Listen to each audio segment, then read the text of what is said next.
Salut à tous, je m'appelle Antoine Caron et je suis heureux de vous accueillir sur cette chaîne dédiée à la pêche.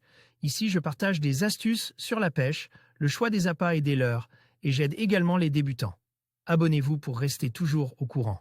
Et maintenant, passons au sujet du jour. Bonjour à tous. Dans cette vidéo, je vais vous parler du matériel idéal pour pêcher le sandre à gratter depuis le bord. Que vous soyez débutant ou pêcheur expérimenté, choisir le bon équipement est essentiel pour maximiser vos chances de succès. Je vais vous présenter les cannes, les moulinets, les leurres et les accessoires indispensables pour cette technique de pêche. Restez avec moi pour découvrir mes conseils et astuces afin de rendre vos sorties encore plus fructueuses.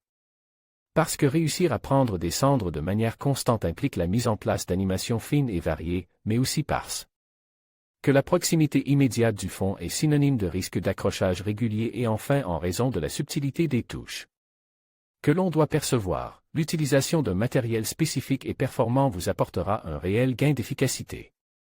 Sentir le fond et les touches. La pêche du sandre nécessite de percevoir avec précision l'évolution de votre leurre par rapport au fond, donc de ressentir les moindres contacts et dénivellations, mais aussi de détecter les touches parfois fort discrètes de ce poisson. La canne est alors l'élément matériel majeur de votre réussite. Ainsi vous devez vous orienter vers un modèle pourvu d'une excellente résonance et votre choix doit alors se porter sur un carbone. Au module, une action de pointe marquée et une grande réactivité. Animer correctement son leurre. Ses caractéristiques, si elles sont essentielles pour maximiser les retours d'information, le sont aussi pour la conduite de vos animations. En effet, vous devrez exploiter en majorité la plage de puissance inférieure de votre canne pour que votre sion fléchisse le moins possible lors des animations. Dès lors, une pointe dure et réactive vous permettra de retranscrire avec exactitude en amplitude et en vitesse les déplacements de votre sion à votre leurre souple. Une pointe qui fléchit apportera un retard sur le déplacement de votre leurre engendrant plus d'accrochage et atténuera la retranscription de vos animations. Vous pouvez évidemment les compenser par la mise en place d'une motricité différente, mais ce n'est pas ce qu'il y a de plus efficace. Un matériel adapte aux contraintes du milieu. Le milieu dans lequel vous pêchez déterminera la puissance et la longueur de votre canne. Mais aussi des accessoires qui lui sont liés. Le besoin de lancer loin, l'encombrement du fond, la profondeur et la force du courant impliqueront l'utilisation de tétés plombés. Au grammage bien différent.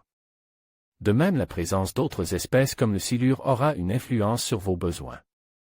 Dans ce sens, les fleuves et les canaux sont deux milieux tout à fait différents qui nécessitent l'usage d'un ensemble bien spécifique.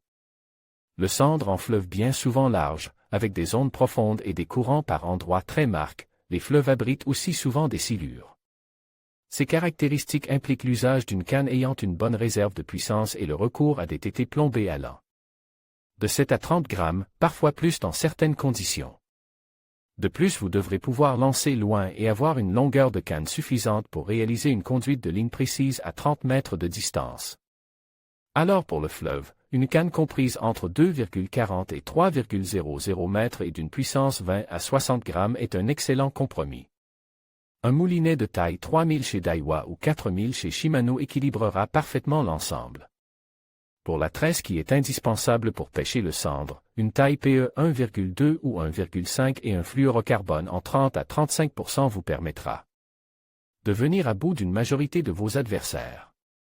Le sandre en canal. Les canaux sont des milieux bien différents, mais aussi souvent riches en cendres. La pêche y est plus fine et plus légère, car les courants sont souvent bien moins marqués et la profondeur moyenne moindre. Par ailleurs, ces milieux abritent plus rarement des silures. Ainsi vous pourrez opter pour une canne comprise entre 2,00 et 2,30 mètres pour une puissance de 5 à 25 grammes vous permettant d'animer parfaitement. Des leurres souples de 4 à 5 pouces plombent de 3 à 10 grammes. Enfin, les canaux ayant une topographie moins plus linéaire, la pêche en cranking est souvent efficace pour prospecter davantage de terrain. Tout en restant sur une action de pointe, vous pourrez opter pour un peu plus de douceur sur le dernier tiers. Un moulinet en taille 2500 équipe d'une tresse PE 0,8 ou PE 1 et d'un fluorocarbone 25% complétera avec harmonie votre ensemble. En conclusion, choisir le bon matériel pour la pêche du sandre à gratter du bord est essentiel pour maximiser vos chances de succès. Optez pour une canne d'une longueur adaptée, un moulinet fiable et des leurres spécifiques qui imitent les proies naturelles du sandre. N'oubliez pas de prêter attention à la ligne et aux accessoires, car chaque detail compte. En suivant ces conseils, vous serez mieux préparé pour vos sorties de pêche. Bonne chance et profitez de vos moments au bord de l'eau.